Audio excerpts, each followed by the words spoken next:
Good morning, LBC Radio. My name is Corey Rosen, and you're listening to The Story. But before we get into our episode today, I would just like to remind everybody, please be sure to like, subscribe, comment if you're on Facebook. If you're on YouTube, be sure to subscribe. It really does help out the channel. And if you are listening on Spotify or Apple or even Facebook, you can leave us a review. It helps us up in the rankings and get out to new people. So if you really want to support this podcast, that is one way you can do that. Today, I have a returning guest, Mr. Chris Keeney. Originally from Mid-State, Virginia, Chris has lived in Lancaster for most of his life. He earned a BM from Lebanon Valley College as a music and recording major, and then jumped straight in to teaching and performing.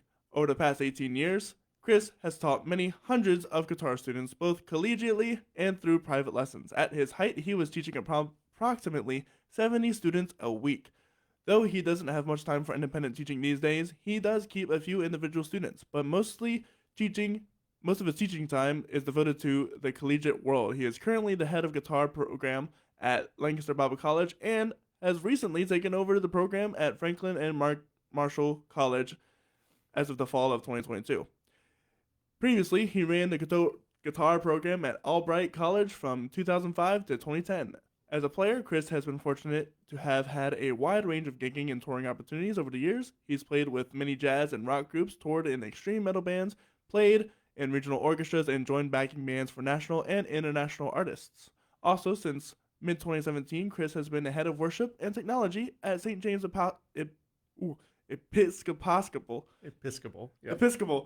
Church, Church in downtown Lancaster. He runs all contemporary music, which includes the well-known Saturday Night Live secular music mass that St. James has run for years, while also running all streaming, video, and technology. In addition, he plays oud for contemplative worship services and events, including the popular First Friday Compline. I remember that one. Previously, Chris was the band director and recording engineer for Victory Church of Lancaster for over 15 years. In addition to his music work, Chris is also a mixing and mastering engineer for Immersive Music Media Group, which is an immersive sound studio and post-production house in Lancaster. When not working, Chris enjoys spending time with his wife and kids. Chris, how are you doing today? I'm doing well. Thanks for having me again. Yeah, I'm really excited. We got a good list of things to talk about today. So first being first, what is it like to back for international, national artists? How do you even get into that?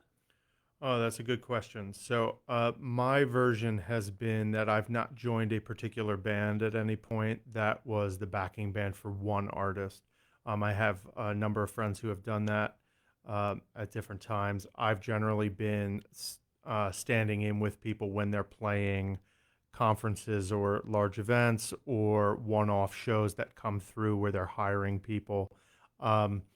So some of it is just, getting in the mix with playing with higher level people. And then it literally is as simple as, hey, I know a guy, and someone gives you a phone call. It's pretty amazing how we can do all this other work.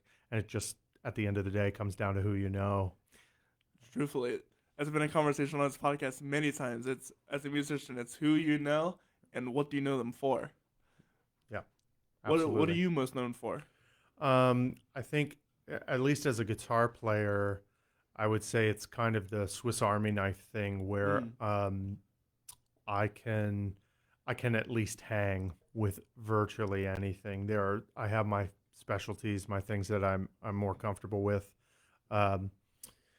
But like, just for instance, I didn't used to be able to do much in the way of, like, let's say country music or something in some of those styles, where now that I've had to do between recording projects where I'm acting as a session musician, playing someone else's music, theater has been good for that. And then, of course, having to stand in with some of these artists has been really helpful for that as well. So between all of that, like, now you put me in a country band and I don't feel ridiculous, and I can pack up my gear and go to a jazz gig that evening and also not feel ridiculous. And that's kind of, once you get to that level, as a player, it's really freeing, but it's taken, learning the hard way some of that time.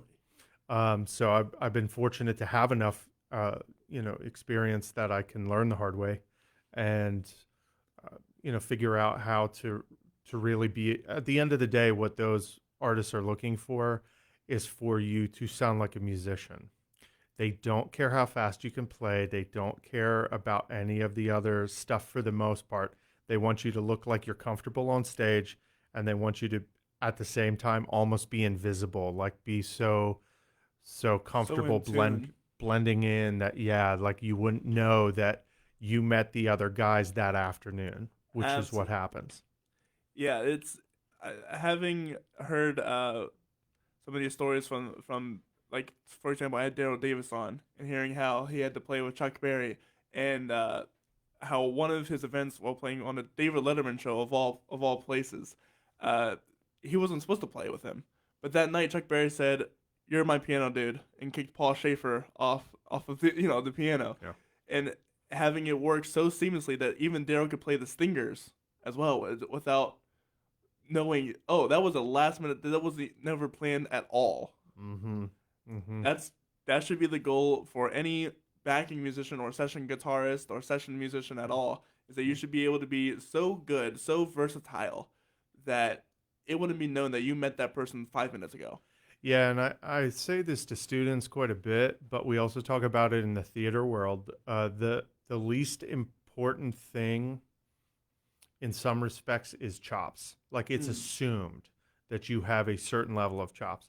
And if you're up here, you're not necessarily getting to show that. Where you show it is by being able to play at this level and then using the rest of your kind of like mental bandwidth, and oral bandwidth to pay attention to what's going on around you. So when I play with a new artist or I'm trying to catch where they're going, a lot of for years and years, people will go like, "Wow, it's like we've been playing for a long time." Yeah, because I'm trying to anticipate where you're going, and I'm also trying to get a sense of what you want, like what's the arc of what's going on here. And if you're playing some version of pop music, whether it's rock or folk or whatever, it's semi-predictable anyway up to a point. Mm-hmm. If you understand the chord progressions, if you understand the style, you can kind of read body language a little bit. You can get pretty far that way. And then it's just listening and reacting really quick. And if something happens once, the chances that it'll happen again are pretty high. So you go, oh, that thing again, and like you say, like stingers, hits, and that sort of thing. Those are places where you can be really exposed if you're wrong. So Yeah. like just trying to be dialed in enough where you can anticipate those things is a big part of it for sure. And a lot of these times it doesn't matter if you're so good or so whatever. It's the key is, can you are you, how malleable can you be? You can be the best player in the world. You can be Jimi Hendrix or Eric Clapton. However, if you aren't moldable to a certain style in regards to being like a session guitarist, it means nothing. For sure. And the session thing is kind of a separate thing, but in general, yeah, you're looking for, it depends on the type of session. For If you sure. get down into the Nashville session scene, it's pretty intense, and they have expectations where they can say, "Hey, I want a like if it's bluegrass, I want a Tony Rice lick here at the Mm. beginning of this thing," and you're supposed to, one, know who Tony Rice is, and two, be able to play something that emulates that. And if you come from that world, that one's an easy one. Right. But you might get, hey, we want this Van Halen tapping thing here, or we want this Clapton thing here, and because producers are oftentimes thinking in this different context, this umbrella context where it just doesn't work the same mentally for them. They can't come in and say, "I'd really prefer this type of a line."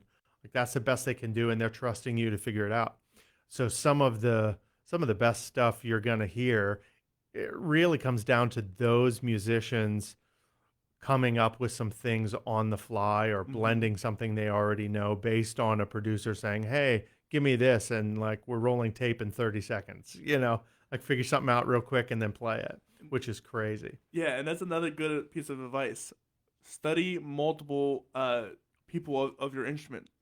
Mul- multiple study your Prince, study your Jimi Hendrix, study your Eric Clapton, study your Tommy Rice. Tommy Reese? Uh, uh, um, the uh, the guys that are generally going to be um, like the forefront of a style. So Tony Rice would be old school bluegrass, particular sort of thing.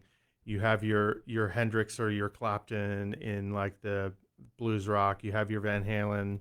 Mm-hmm. There's a whole list of other guys, but those when you hit those particular guys for jazz, it might be I don't know. Pat Martino is a big one for or Pat Metheny. For piano, it might be Elton John. Yeah, for when you're talking about stylistically within the context of what is essentially more pop music somehow. If you get into the more techie stuff is when you get kind of further afield. But yeah, Tony Rice is just such a seminal player that in that world everybody knows who he is, and so you can kind of call out that name. And be able to pull out an idea of what they're looking for right away from a sound and style perspective. So back to you. What are some of the most fun international or national artists that you've gotten a chance to play with? Oh, most fun. Generally, they're people who are like actually fun people. Right.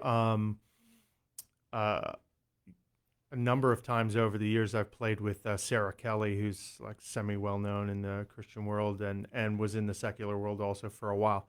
Um, in fact, one of the times I got to play with her was right after she had recorded with Slash and Slash and Flea, and I forget who else was on that album.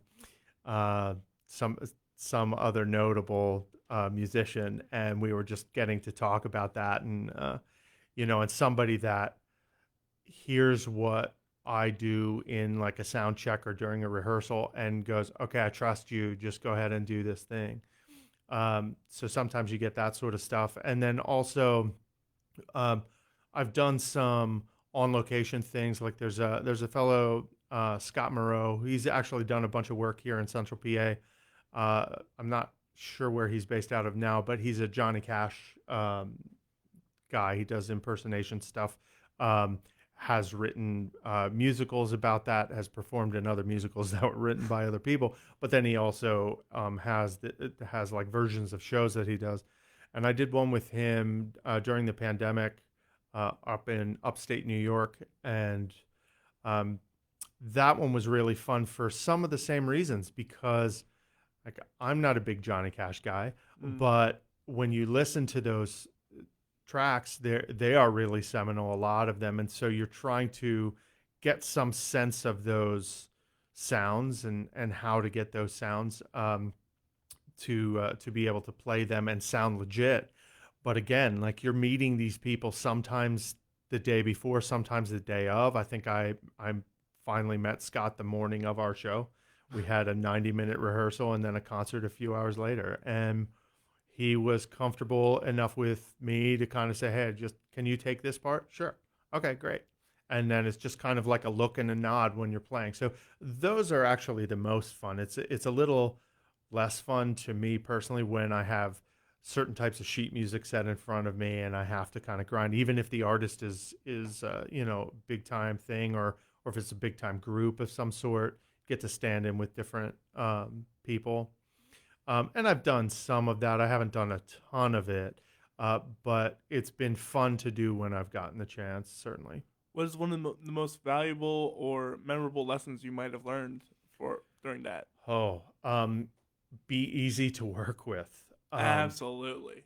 Because I think, especially guitar players, like we tend to be really noodly, where we want to just kind of like move our fingers all the time and play stuff, and that is the most annoying thing when you're in a professional context. And I know some very accomplished players that are pro level players that don't get certain work because of things like that. And then certainly if you're actually legitimately difficult to work with, if you're complaining about stuff or whatever, but even just not being able to get a sense of what's going on and what the trajectory of the rehearsal is or the gig is or the sound is, and then you're kind of fighting your way through it, you're a lot less likely to get that next call. So sometimes it's better to do less and make sure you're blending in. In fact, most of the time that's better.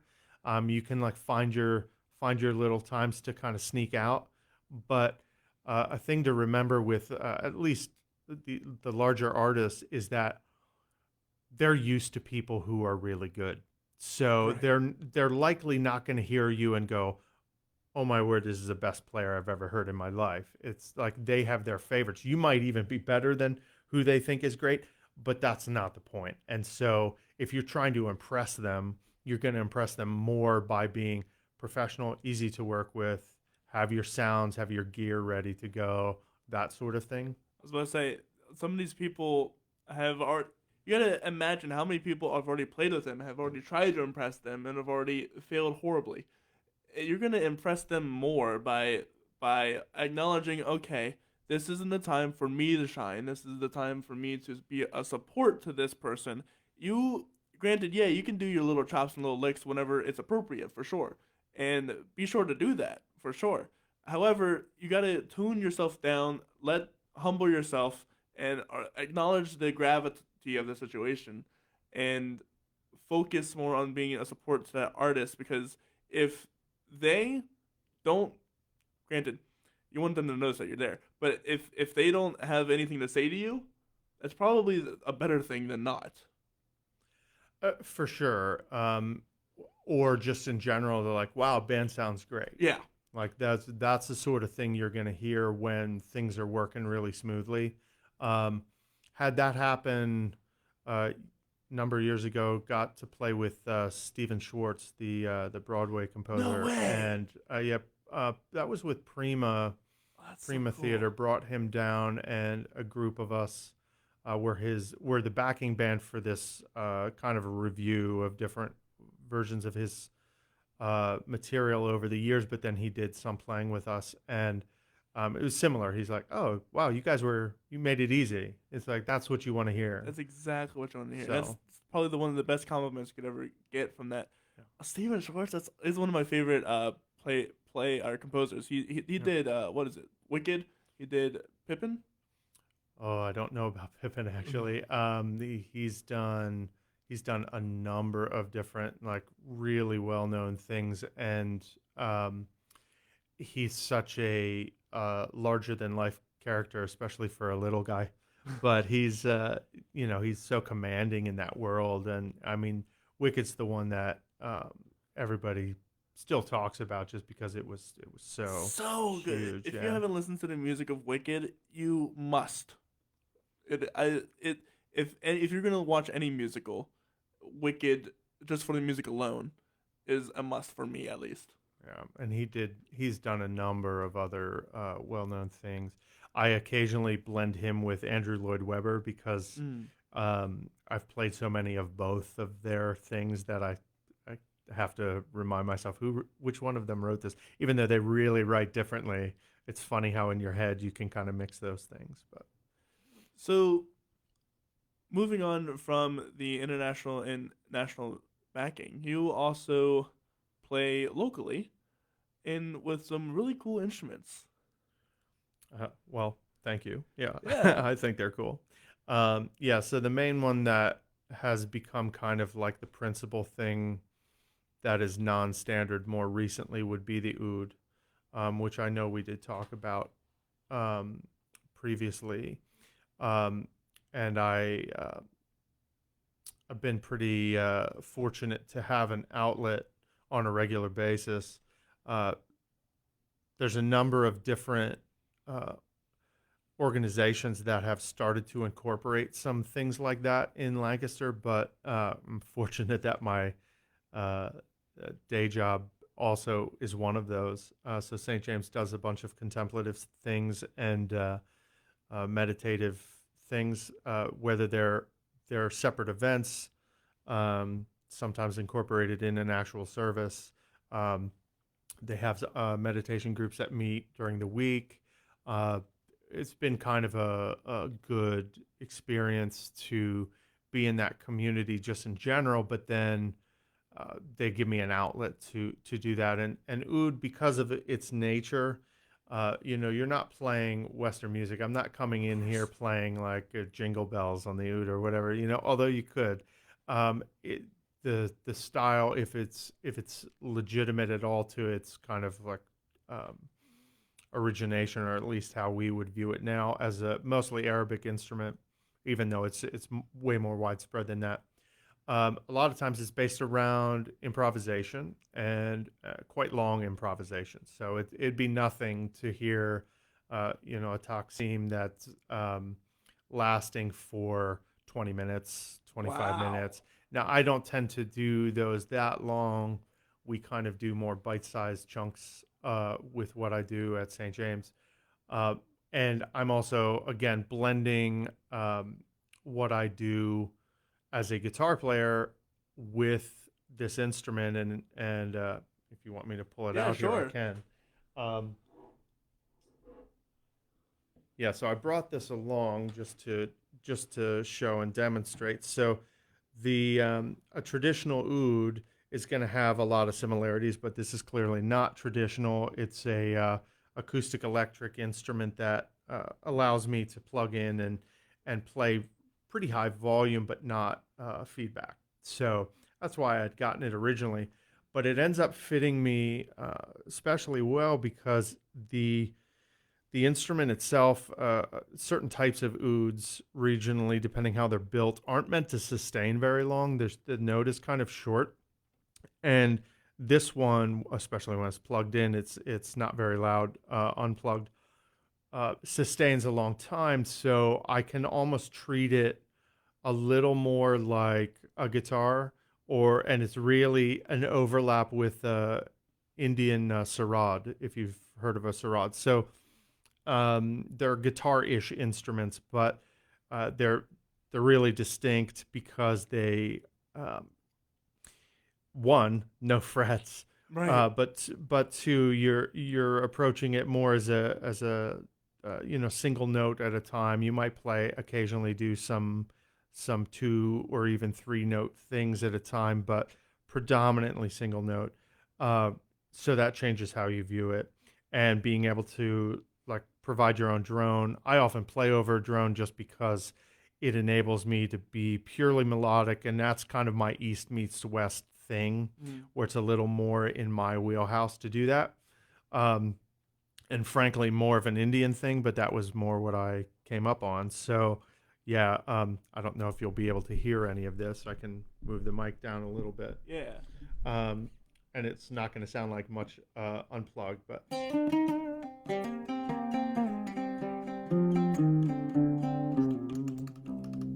so I can very easily play this badly and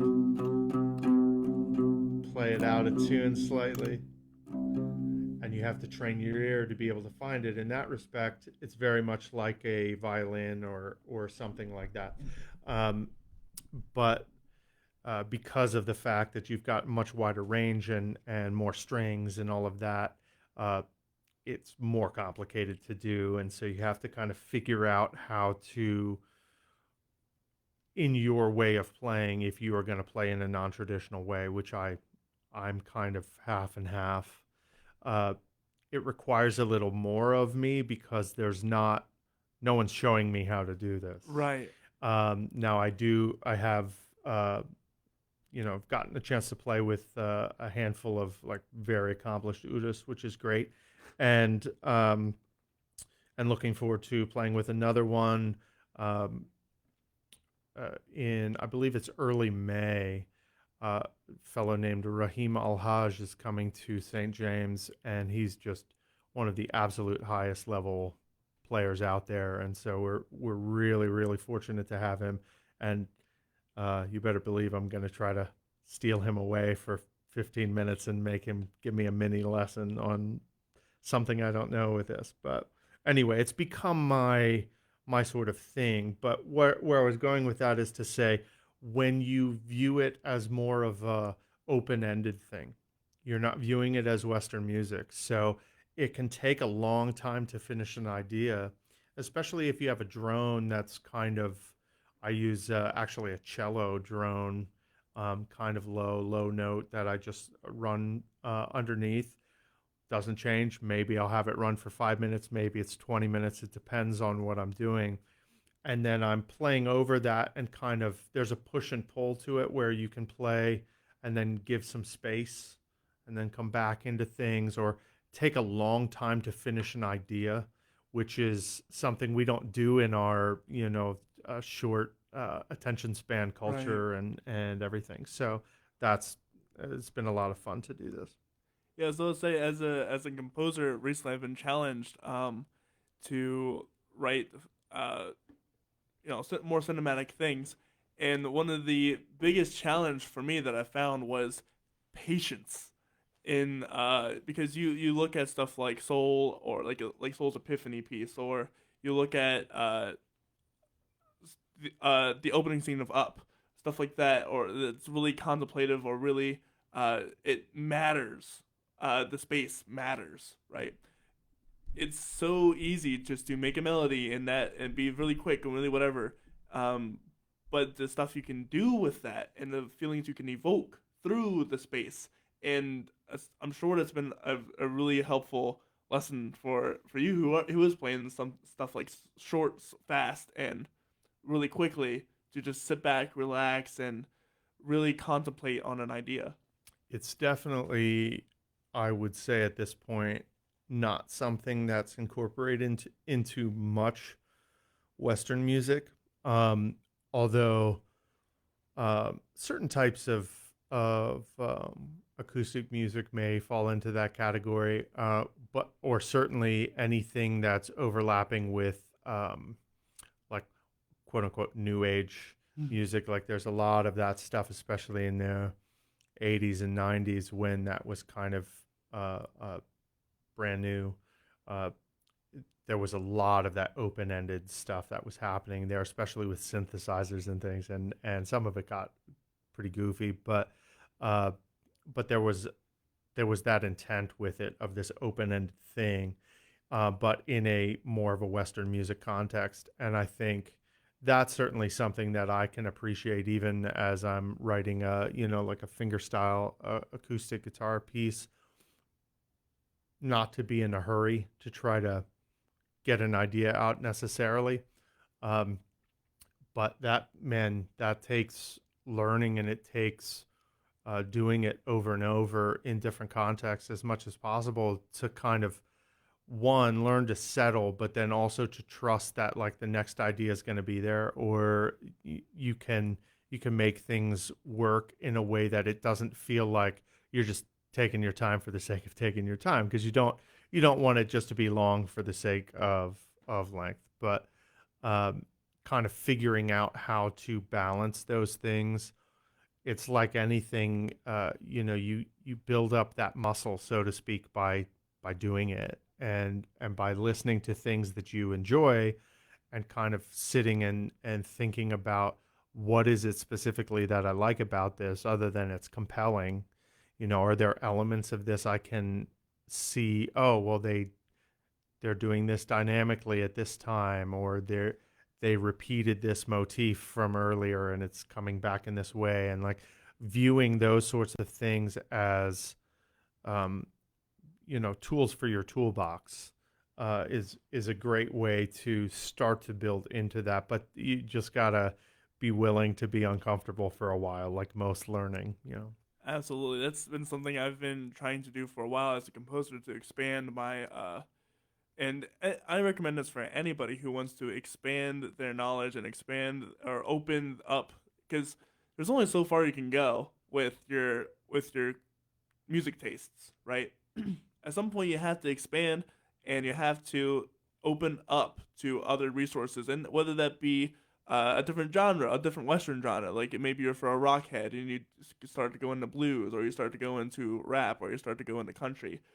Try other world music. Try some Indian music. Try some Mongolian, like granted it might not be applicable, but like Mongolian throat singing, you can find some interesting lines there that you would have never thought of. Well, and one of the big things with non-Western music in general is that often you're dealing with notes we don't have in our Western system. Exactly. So if you're and if for anyone that doesn't know what I'm talking about, um, you know, the vast majority of Western music is done on a 12 tone equal temperament The system, which is, well-tempered clavier. yeah, which is what your pianos are and whatever. Um, and basically we've made I got really into microtonal music years ago, and I think it was more of a mental exercise because a lot of it I didn't enjoy that much, but I liked the thought of finding intervals that were in better intonation or even what they would consider just intonation, where they're mathematically in direct relationship. And um, so just applying that for Arabic music, for instance, and this is a big thing with the oud. If I'm playing something that is more of a traditional Arabic sound, the microtones are going to tend to be slightly different than if I'm playing Turkish Mm. oud or and there's a lot of different variations. I'm speaking in vague generalities here, but some of them their microtonal thirds tend to be ever so slightly higher Yep. than this next one, and understanding that is why people will say, "Oh, this sounds like X," because they're catching those nuances. Where to Western ears, we just go, "That sounds slightly out of tune, but somehow still cool." You know, Yeah. it is out of tune based on a Western system, but they're not based in that system, so they have these other pieces of notes that they can use. Um, and again, that's the perk of a fretless instrument in general is you have all of those microtones available. But if I'm playing blues, I'm using microtones all the time anyway because I'm Exactly. bending notes in between. It's just this is kind of continuous blues or rock or whatever, where you're bending a note on a guitar. You have a finite amount that you can bend that string before it physically can't go any further or it breaks. And with something like this, you can slide your fingers up and down. It's like a fretless bass in that respect, but obviously behaves quite a bit different. So you have to kind of learn what it does well, what it does poorly, and accentuate the things it does well. That's what we're all trying to do Hmm. anyway. So I was gonna say the only thing close to that we would have in the Western sphere would be blues or the neutral third that can be heard in rock a lot. yeah, That's you not really minor or major. right. You can get into and this is a big thing in Western music is actually how we treat thirds, that minor versus major thing. It's a real big thing in like country music, especially country guitar, to do a minor third up to a major third at the end of a line to kind of like pull it back together. And that is not the same thing, but it's in that same realm of like controlling the tonality. And we it's hard to articulate this in a context that matches up fully with Western music because some of these things are so non-Western that you have to go to that context to listen. But I mean, Western musicians have been listening to sitar for a long time, Right. mostly because of the Beatles, but certainly beyond, it's kind of worked its way in.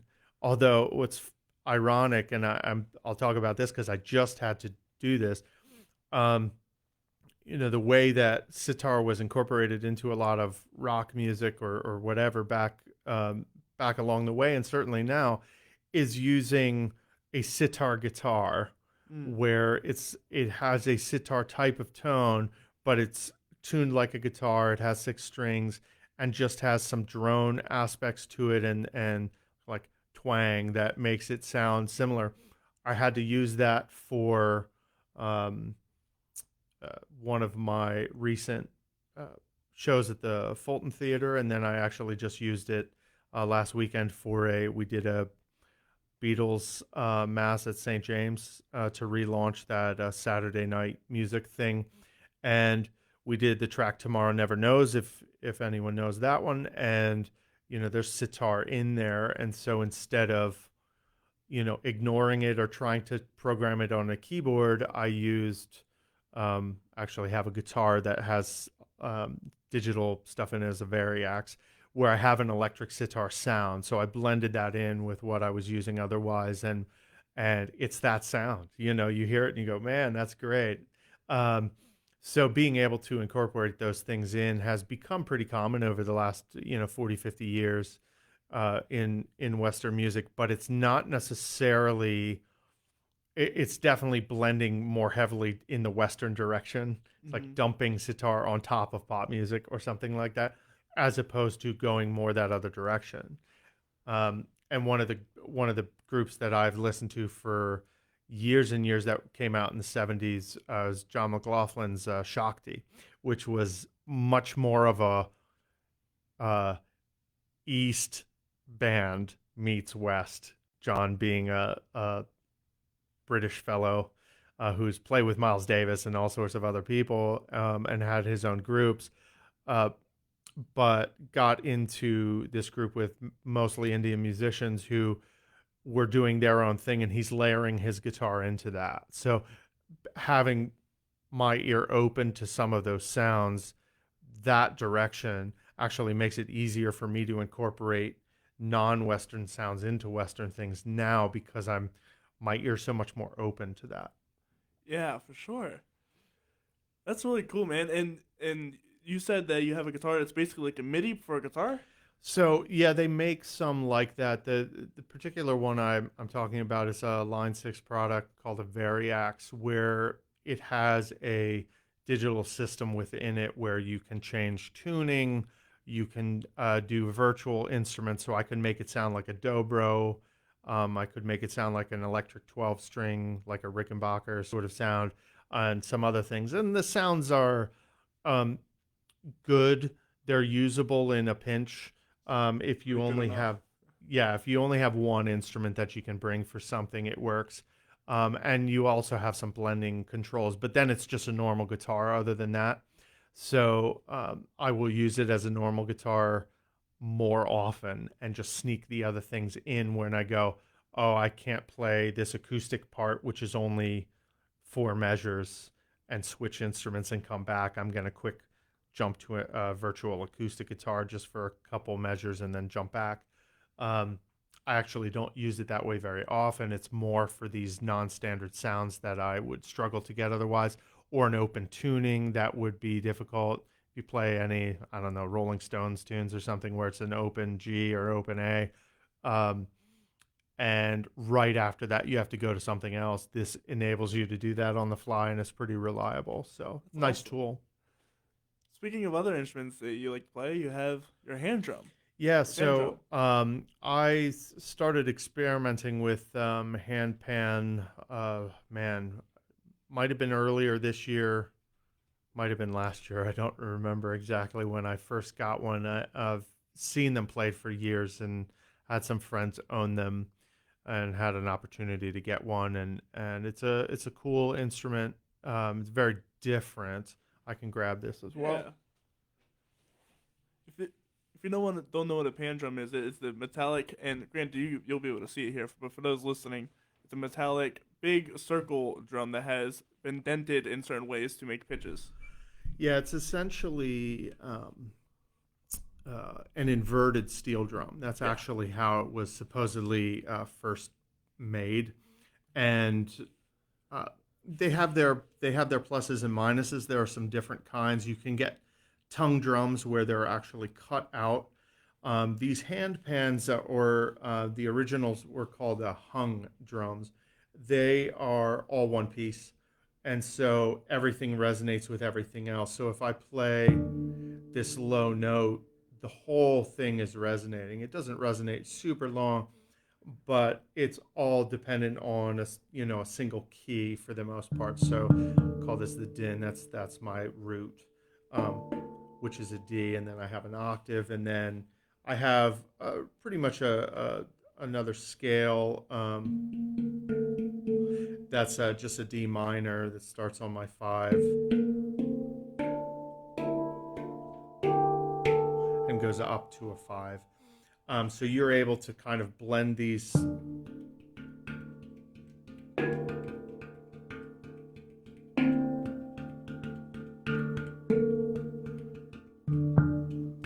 that sort of thing where you can kind of blend the sounds and they roll into each other. It's got kind of a natural, more like contemplative thing because it's kind of a rolling sound. Um, some people get into playing multiple ones at the same time, Hmm.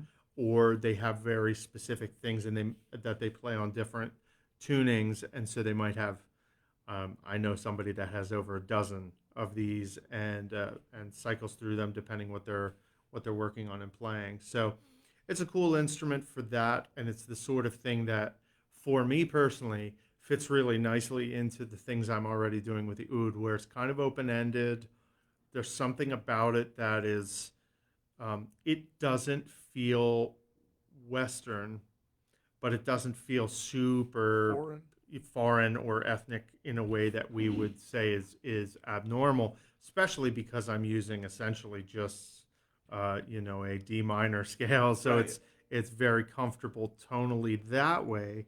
Then the actual physical tone is what it is, but it's something that's a good thing to experiment with. I'm again just kind of in my infancy with it, but I like a lot of hand percussion things and do some stuff with that. These resonate a lot, so sometimes it rings more than you want, and you have to learn how to deal with that. And it's just like anything else. I've got these ideas in my head. My ear hears these sounds. How can I use my ear to get that out on an instrument? Which, to tie in a little bit as a teacher, I'm talking about that all the time in some of these classes. Like here at LBC, I have guitar lab class, which my students are for the most part not guitar players, or at least not primarily guitar players, and it's saying you are musicians. You're thinking about things musically, regardless of what your kind of main primary instrument is. How can we apply your musicianship to an instrument that is somewhat unfamiliar, maybe awkward to hold, maybe uncomfortable to play, and trying to get music out of it? And that's literally how I'm approaching these things. I'm just a little further along with the oud because I've been doing it for a long time now. So yeah, so that's kind of that. Yeah, that's a fun instrument to play. And you said how much did that cost you? This particular one, I think it was like $800. They're not super cheap. If you get cheap ones, they're generally junk. Um, but they go up way more Of expensive course, than right. this. The higher end hand pans are going to push 2K, at least the ones I've seen. And and same with ouds. It's really hard to get a good acoustic oud under 2 grand. And it's possible, but I've tried enough cheaper ones, or even up into the like 12, $1,500 range. And having played some that are worth quite a bit more than that, you go, oh, it's just not comparable. And it's hard Hmm. to articulate that to somebody who goes, I don't know, it's just a little bowlback guitar thing. Shouldn't it? They all sound pretty much the same. They don't play the same, they don't feel the same. And when you're trying to make music, you want to be able to pick something up and have it inspire you, Right. which is why this acoustic electric Godin has been, Godin's done guitars for most of their manufacturing career, but they got into these at some point a number of years ago. And it's a hybrid instrument because it's a different scale length than a normal one. The fretboard's much longer. I can play notes on this that I can't play on my acoustic ouds. Um, but it's also a compromise because it's meant to be plugged in. It's meant to be played in a context where you need to amplify yourself. And most times ouds aren't played in that context. So, or when they are for concerts, they're being mic'd up.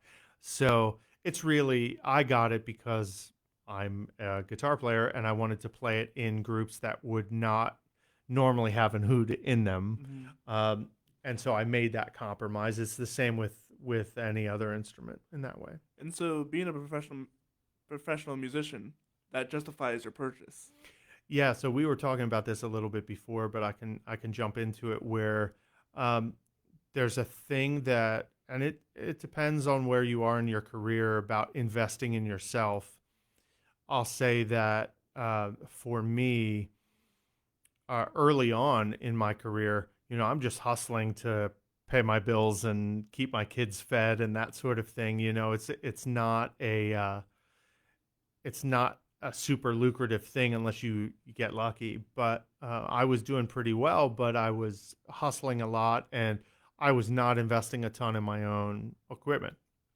At some point, I had to start doing more of that. And now it's a different world. I've been doing it long enough and I have just an army of instruments. But part of the way that I've gotten around that is by, especially when you're a contractor or essentially sole proprietor of a business that is you Mm-hmm. under your own name, you're viewing it, if you're doing it wisely, um, as a business. And so that means having to care about investments, but also thinking about things like tax write offs. And uh, tax law is tricky right now. So, And none um, of this is financial advice. yes, please ignore me if you're uncomfortable. But yeah, the way that it is at this point is, especially if you're doing your own taxes, if you do,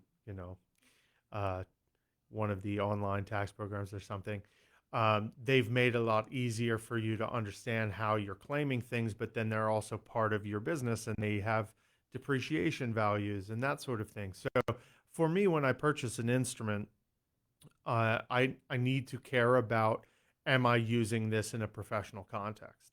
And so when I bought this oud, I was not. That was a purchase out of pocket. That was not a write off at the time, because I was not able to do anything with it. I hadn't learned it yet, and I didn't have a design to do anything like that. Now I've bought some additional instruments that have been write offs because I'm using them fully professionally, and that's a huge benefit to musicians as we're looking to. I think especially in this day and age, there's so much of I can put this gear demo on YouTube and someone's going to give me free equipment or whatever, which happens. Mhm. Um, and I've been given things and I've had some sponsored deals over time. But in general, uh, they can end up being a little more trouble than they're worth unless that's your end goal. And for me, it isn't. So uh, I have to kind of think about, oh, this is an investment for me, but it's not just an investment that I say I'm willing to spend this much. I'm investing this, but it's really a business purchase, and Right. that changes things. Yeah, is the concept versus, oh, I want to buy a guitar for my own personal pleasure versus, oh, I actually need a guitar to do my work. Absolutely. And again, I'm in the position where most of my playing is for work. So when I purchase something, it's specifically to be used for something that has a direct outlet. For instance, I bought a new electric guitar a month ago or a month and a half ago for use at the Fulton Theater because I wanted something that I was comfortable leaving there, but that was a next tier instrument up. And I'm in the fortunate position of being able to buy something like that, but it definitely is a business purchase, and so I'm going to be, especially with something like that where you're a contractor, you're being paid and not having taxes pulled out from whatever you're being Right. paid. Like this is a write off that's directly related to that thing, and it's you don't get one-to-one dollar value out of it, but it certainly is worth considering.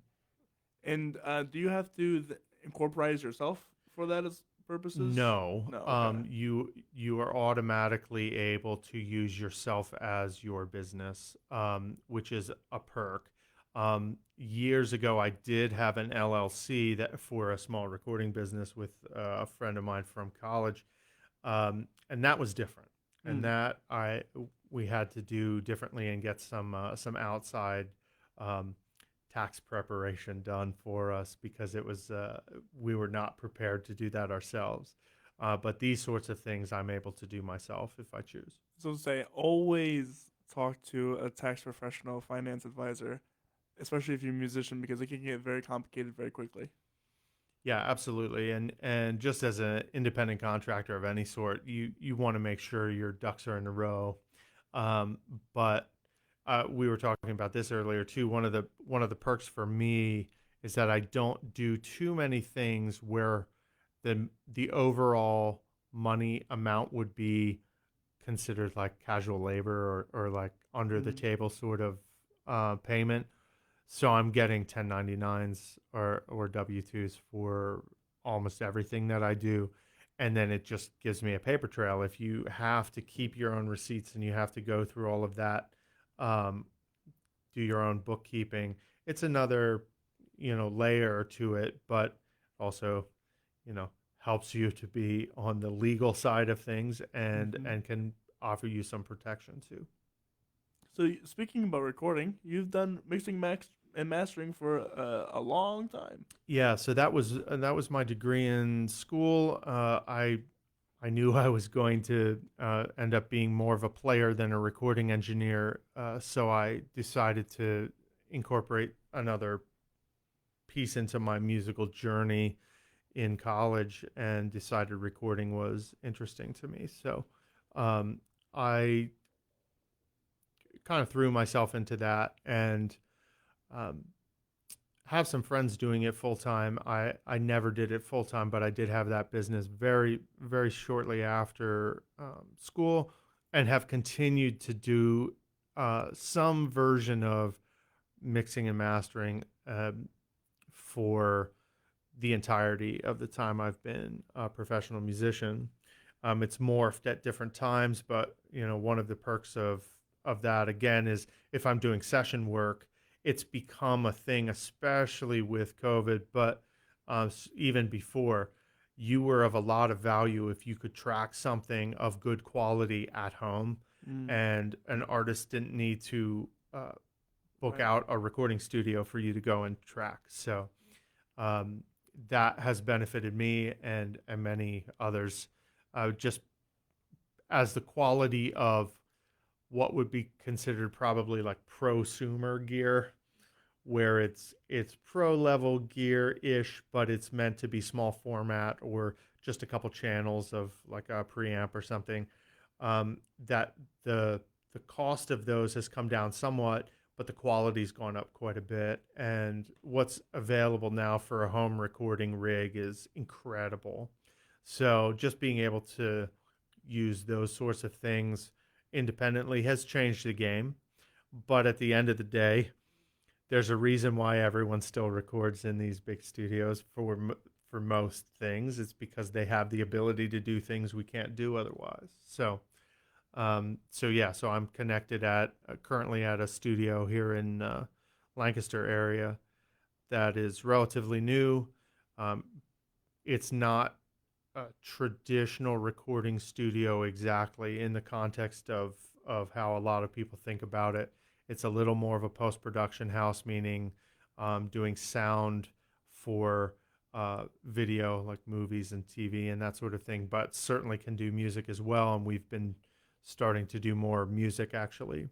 Um, so that's a fantastic facility. Gives you a lot of options for things when you have such a great place in your backyard. What are some things that musicians or artists can do pre-production that helps post-production immensely? Oh man, that's a great question. Definitely, if you're a band, one of the things that's so difficult working with bands is when they come in and they're not 100% on it, and they're still working out arrangements, or people haven't rehearsed well or whatever. Like when you get into the studio, time is money, quite Quite literally, literally, and yes. you want to have your ducks in a row, for sure. You want to be rehearsed and whatever. But the other thing is caring about your equipment, and you know, it's amazing how guitar players, especially, we play these instruments that change with changing temperature and humidity and all of that, and many instruments do. But Hmm. when we're a fretted instrument and we have changes like that, um, you can be in tune on your open strings and be out of tune further up your Yep. guitar neck because of intonation. And I can't tell you how many times I've either been in a project where I'm also a player, or I've been a recording engineer where someone has a poorly intonated instrument and it destroys their tracks. They're not usable. Um, and because we mentioned before that I'd done that live um, tracking, I wasn't mixing it live. I was taking live recordings and mixing them for JTL actually predominantly, and for Victory years ago. And that's a time where in the room things might feel okay, but when you get back under the cold light of the high end headphones, when I'm able to Yep. solo tracks and you go, oh man, this is rough. Like how something was out of tune or something got screwed up, and how do you fix it? Um, so I think in general, it's like care about your preparation, care about your equipment. It's all the basic stuff, but it's the stuff that can undercut you the quickest when you're in that environment. I was gonna say, and especially as a musician who's playing that instrument all the time, you are getting your ears getting accustomed to all of the breakage, the minor things that are setting it off. Anyway, so you're not even gonna recognize. Yeah, definitely can. If you're not real tuned in with that stuff, you can kind of start to talk yourself into it, or you're so into the performance side of things that you're Mm. not stopping and listening. And when you stop and listen to it recorded, the recording doesn't lie, and it's actually a great learning tool for any musician anyway. Just as an aside to say, record yourself as much as possible and listen back, because it does not matter what feedback you get from someone in the room with you. You hearing yourself will be the most honest appraisal of what's actually happening. Absolutely, and before, more pre-production stuff. Make sure you listen to yourself before you go into a studio. Use the instrument you're gonna use and do it with that first, and then listen back. So that way okay, this is supposed to be what it sounds like. Yeah, and I think with guitar players especially, we have our favorite instruments and Mm-hmm. and whatever, but they don't always translate as well. And I've been in the situation on both sides of it actually, to go in and track with maybe my favorite acoustic guitar, and it's not working in the room or with the mics or whatever. Yeah. End up having to use somebody else's gear, or like a studio instrument, or having to do this with, and this has actually happened more, where I'm the one who says, could you try this instead? And that's uncomfortable when it's a new instrument and you got to figure out how to make it work, but it's with the end goal of, we want it to sound good, right? If it's gonna, recordings last theoretically forever, you want it to be something that you don't mind hearing over and over again. And making compromises on the front end gets into that, as we say, a garbage in, garbage out principle, which is you start with something that's inferior and you can work pretty hard trying to fix it, and it's never going to quite get there, as as opposed to just fixing it right away, making it better from the beginning, and then you have more to work with at the end anyway. What are some things that musicians could benefit from, like term wise, or knowing specific things that post production people might say to them? Well, in post production, generally that'd be less of a thing, but in the recording studio, I wouldn't say terminology is a huge impediment, because generally we're saying, hey, we're just gonna take that again. Let's do Right. another pass at this sort of thing. That kind of deal. Um, but if you want to sit in during a mixing session or have any input on that sort of thing, we're generally thinking most good engineers are going to have a lot of frequency dependent things that they're listening for. And so just understanding frequency range of your instrument, understanding where it's the strongest, where it's the loudest, um, if there are any places where you can get some not exactly offensive frequencies, but things that build up in a way that's Not pleasant. Yeah, not pleasant or constructive, Mm. especially for a mix, because a lot of times in a mix environment, we're getting rid of things that aren't bad. We're just getting rid of them to make space for something else. And so if you are uncomfortable with that because you go in and say, that's not how my guitar sounded. It's like, wait till you hear it in the mix to see if it's working, and understand that when you ask for things, one of the terms that might be worth talking about actually is related to that, which is masking. Mm. Anytime you have masking with frequencies, it just means two sources or more have a lot of a particular frequency range. And when they are both at roughly the same volume, it's really hard to tell them apart because they kind of layer, on top of each other. So one of the ways that we as engineers get around that is by cutting a certain frequency for one instrument and slightly boosting it for the other instrument. Kick drum and bass, real common thing with that. Sometimes between multiple microphones on the same instrument. There's all sorts of ways that it can be approached, but just in a basic setup, thinking about masking as, if I turn everything loud and push it in because I want it to sound big, I want it to sound, all of a sudden you can't tell what's going on. You go, oh, this is really messy mix, or it's muffled, or it's whatever. A lot of times that's part of what's happening there. And I should mention, even with the EQing, I guess that would be for giving space for other instruments. It's the difference between getting rid of the higher frequencies in the guitar for space for a violin or for space of a piano or stuff like that. That is that generally correct? Yeah, it's sometimes it's not so much that you're saying, theoretically you're making space for another instrument or another range of another instrument. Most of the instruments are going to cover most of those ranges. Right. So it's not so much saying we don't want any of this here and all of this here. Right. It's just saying we're going to give it a little bit. We're going to drop this a little bit for this instrument so that this one can shine and kind of cut through. Gotcha. So we're going to move on to teaching. You have now taken over Franklin Marshall College. Yeah. What's that been like for you? Well, pretty seamless from the perspective of, I've been doing this teaching thing for a long time, and yeah, still have the program here at LBC as well. So in that respect, it's the same. Very different program. So that it has a different set of stipulations, and you've had some folks on here already. Doris Hall Galati being one of them that also teaches at both places, and there's there are different expectations with certain programs versus other programs, not just because this school is like better or bigger or something, but because the program itself is different, and the music program there is different than at LBC.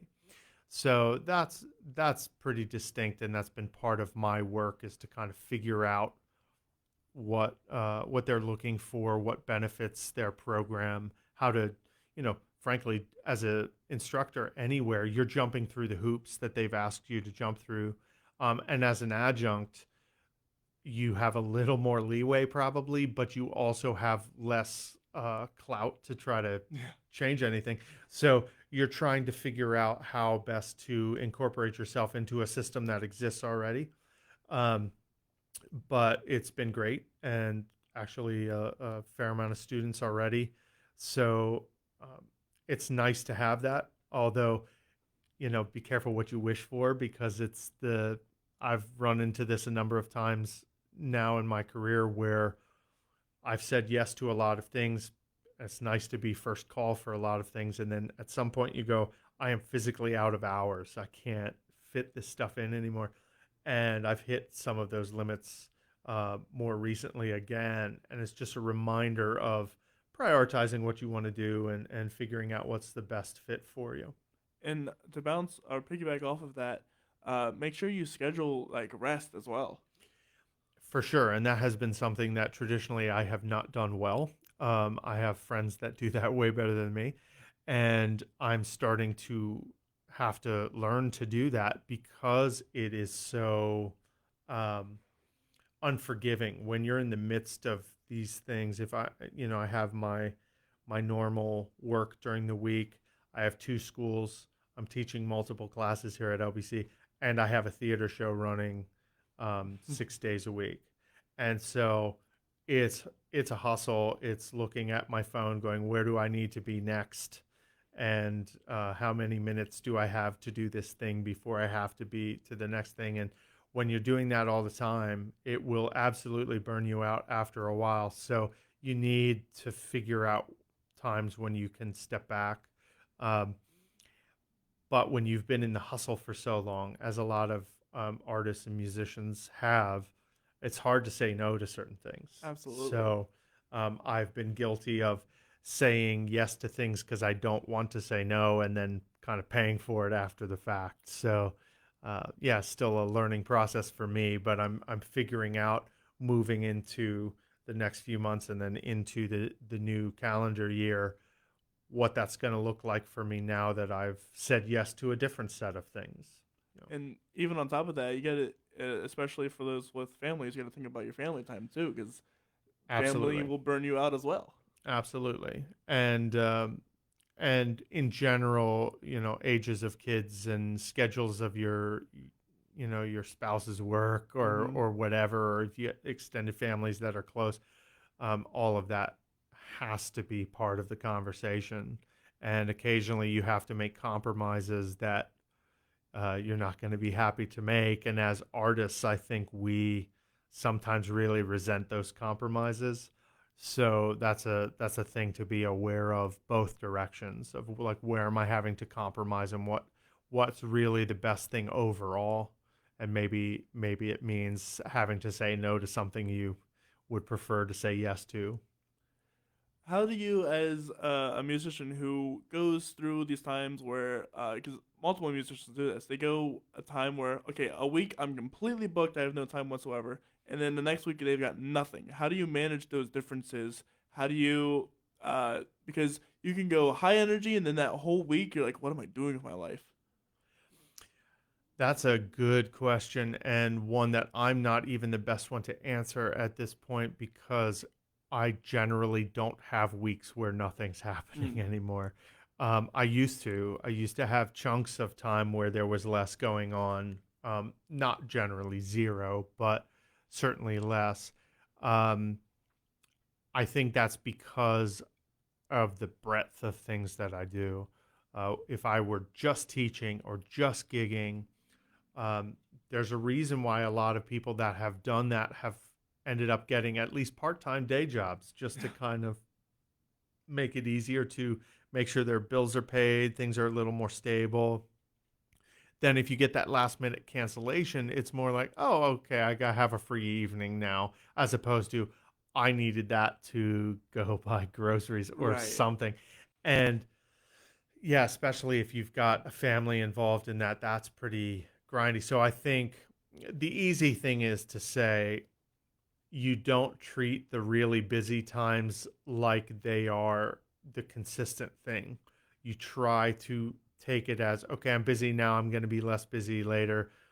I'm going to try to balance this out by saying, I'm saving X number of dollars, or I'm pushing this other thing off until this other week because I should have enough time then, and just kind of like trying to balance.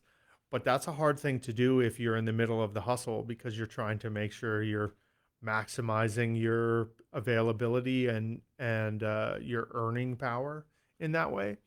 Um, yeah, it's different depending on what angle of the industry you're taking as well. If you're doing a lot of teaching, it's kind of one answer. If you're doing a lot of gigging, some of that ends up being seasonal. Hmm. There's a lot of outdoor stuff happening over the summer, and then you hit the fall, and that just kind of drops up precipitously. So um, Being aware of those times and seasons, you yeah, you have to have to be. be.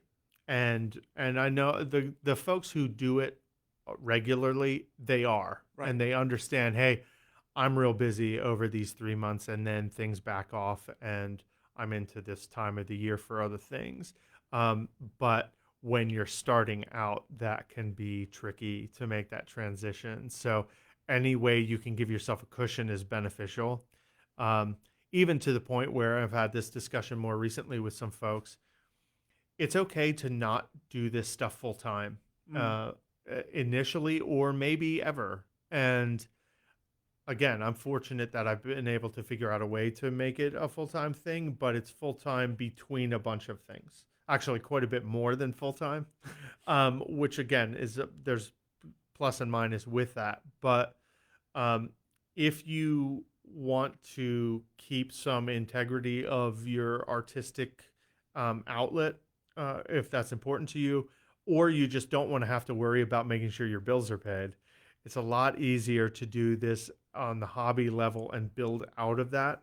Um, but if you're in school as a music major, or you've already started doing some more serious teaching or gigging or whatever, it's figuring out a way to incorporate that into a field where it's able to be accommodated, which is why just think about actors. How many actors do you know that have spent most of their time in the service industry somehow, waiting tables or working fast food or whatever it is, because those schedules oftentimes they're volatile, but they're oftentimes flexible enough that if you get a call for an audition or something, you can go and do it. And um, you can take those in the rest of the artistic world, musical world as well, knowing that they are also pretty grindy sometimes. They're not the most fun industries to be in unless you really enjoy that sort of interaction. But for a lot of people, it's like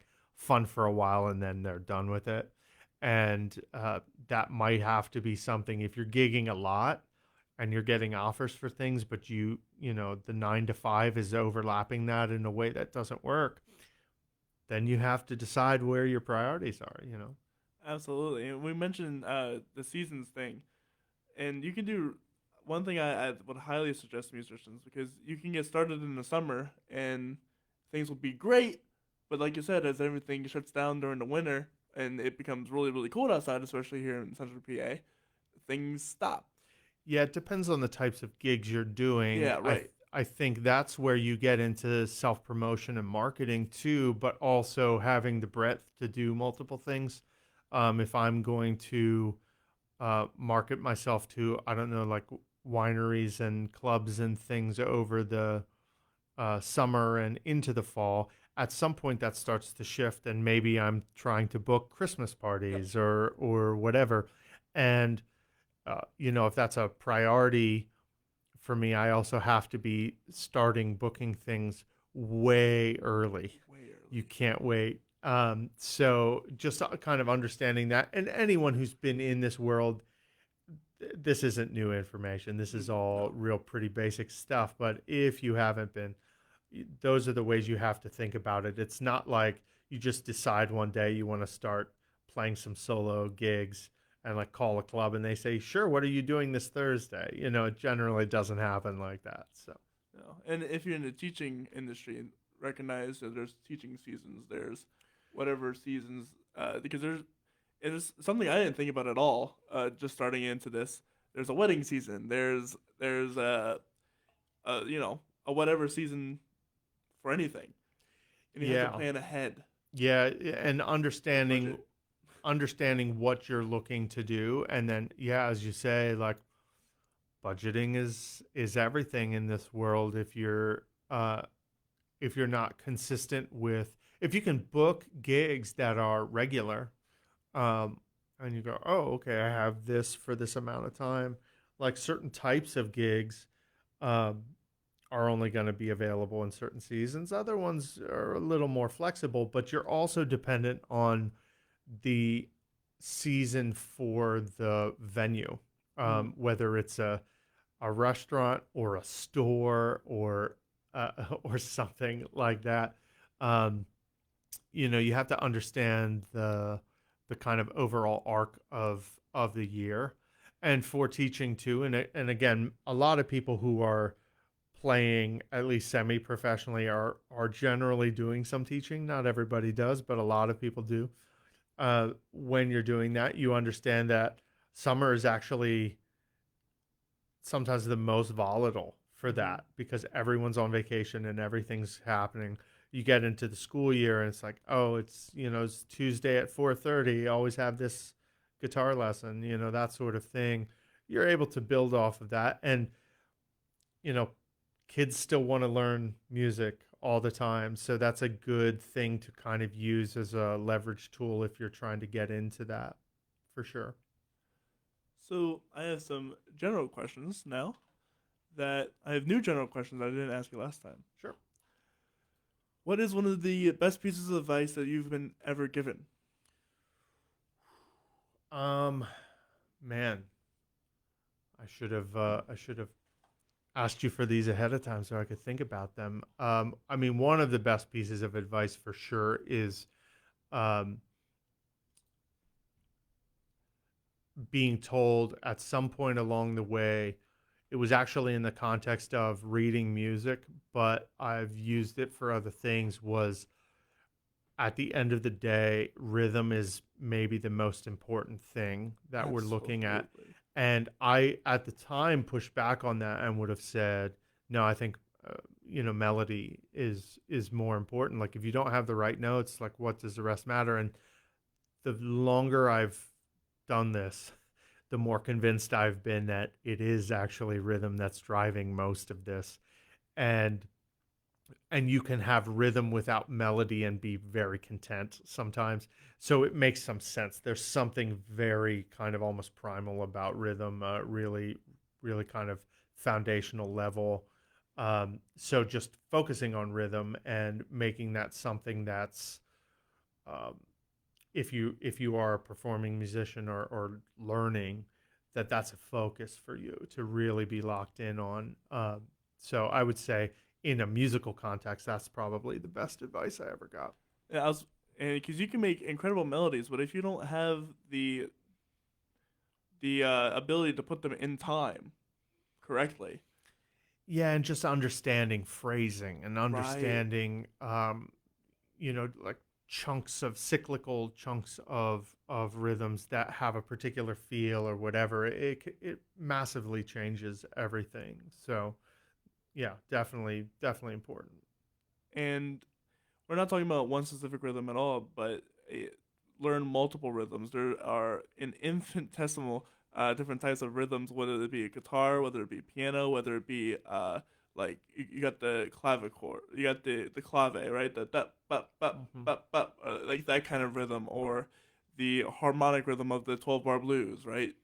The or you have your phrases within like a Bach piece, that kind of rhythm, and how you can manipulate that or stay true to those rhythms and really expand and bring those pieces to life using your rhythms. For example, uh, for me, I'm not a very good improv person at all. However, I got invited up to play piano to do during a Roots and Blues jam session, and shout out to Bobby Gentile who invited or who let me go up there. But I didn't know what I was doing, right? I had the wherewithal to know, okay, we're in E and we're jamming in blues and E. I can figure that out. 12-bar blues, no problem. Uh, but what do I do within that is the question. And oftentimes when it's in that kind of context, you are doing rhythm or you are doing melody, right?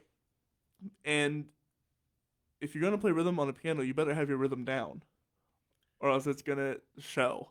You want you want some command over, the technical aspects of anything that you're doing, but in terms of like rhythmic control, being able to subdivide beats, being able to play reliably in like little phrases Mm-hmm. is huge. And yeah, being able to understand the context that you're in gives you a framework, but you still have to try to not make yourself look foolish, Of when you're up course. there, which generally means do less as Yes. opposed to doing more.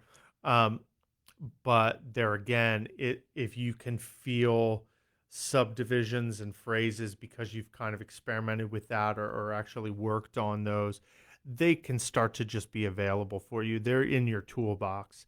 I talk about this with students all the time. Of what we're talking about isn't something that is possible for you to do. It's something that's really in your vocabulary, that's just available for you when you need it. And if you have a vocabulary that is broad enough, you can be put into an uncomfortable situation and still pull something out that's musical because you've got enough to pull from. And it doesn't mean you're just trying to throw out every great line you can think of, saying, I've got this stuff in my toolbox. I know it works, and being able to work from there. And a lot of that is like practicing licks, practicing stuff like that. Because I would have been helpless had I gone up there without knowing some certain licks that I know would work in a straight E blues. And that's what they were jamming on E for the longest time. I was like, okay, when's it gonna go to the four? Sometimes it never goes to the four, and having to learn licks Yep. within a one chord setting is really important sometimes, because that will happen and everyone else is soloing out in E, and I'm like, I've what if you've never learned how to solo in one chord? Mm-hmm. Because Mm-hmm. that's completely different versus soloing in something, okay, it's the one for 4 bars and it's four for 4 bars, and like it's the stuff like that. So learning how to play licks in multiple different keys and multiple different settings and in multiple different harmonic progressions. For sure. And which kind of gets me back to the oud again, where when you're playing over one tonality for a long time, you have to be able to pull from some things to keep it interesting, or you start getting tired of listening to yourself play, Yeah, which is absolutely. actually not a bad practicing tool to play until you're tired of it. And then if you keep going, you start going for stuff you wouldn't have done otherwise because you're frankly just tired of hearing those other things. So yeah, for sure. So where can people find you in Saint? I'm gonna screw that word No, up it's all again. right. St. James Episcopal Church. Yeah, so St. James is downtown Lancaster, corner of Duke and Orange. We're uh, they have their standard Sunday fare, but we also have a number of other things going on right now. One of which, again, we mentioned the Saturday evening thing. Roughly once a month right now, we have uh, a John Coltrane mass coming up in October, and then Crosby, Stills, Nash and Young coming up in November, and then a whole other stack of them coming in the new year. Um, so those are free and open to anybody. You can find those. St. James is on social media, but also you know physically downtown. They have sandwich board advertisements and posters and things around just for the community. Um, and then they do their compline service on a First Friday, and First Friday in Lancaster is a pretty big deal. There's a lot of stuff going on. That service is at 9. It's really short. I play oud at the beginning, and then there's a cappella choir that does like mostly in the kind of Gregorian chant sort of um, world, some different types of pieces, but those a cappella pieces, and it's 25, 30 minutes, really really nice, sort of different contemplative sort of thing, um, where it's still bite size. Mm. Contemplative sometimes can feel like, oh, I need to go on a retreat and like leave my cell phone at home and whatever that means to somebody, but these are ways to kind of dip your toe into some of what's going on there. And with that said, this has been the Story Podcast. You can find us anywhere you look. Just look up The Story, Corey Rosen, CORYROSEN. We're on Facebook, Spotify, Apple Podcasts, anywhere that you can listen. You can find us there. We have a website coming up soon, so stay tuned for that, because I realized that was important. Up next, we have a few cool guests this week.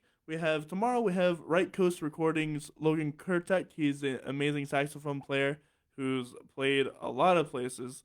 And this weekend we have Luther and Barb Tyree. Luther has his own music stuff going on, and Barbara has create a business out of taking old, broken, or sentimental pieces of instruments and turning them into jewelry or furniture and stuff like that. So I'm really excited to figure out what she does and maybe what is the most cool thing she's turned into something else. With that, with all that said, we won't be back until next Monday or Friday, depending on a few things that happen. So we're gonna take a little bit of a break for a while. So if you want to catch up on all of our past episodes, please do be sure to check out all of our past catalog. We have 88 people before Chris Keeney, including also Chris Keeney. So please be sure to check all that stuff out. And I hope you guys have a wonderful rest of your day. See you guys.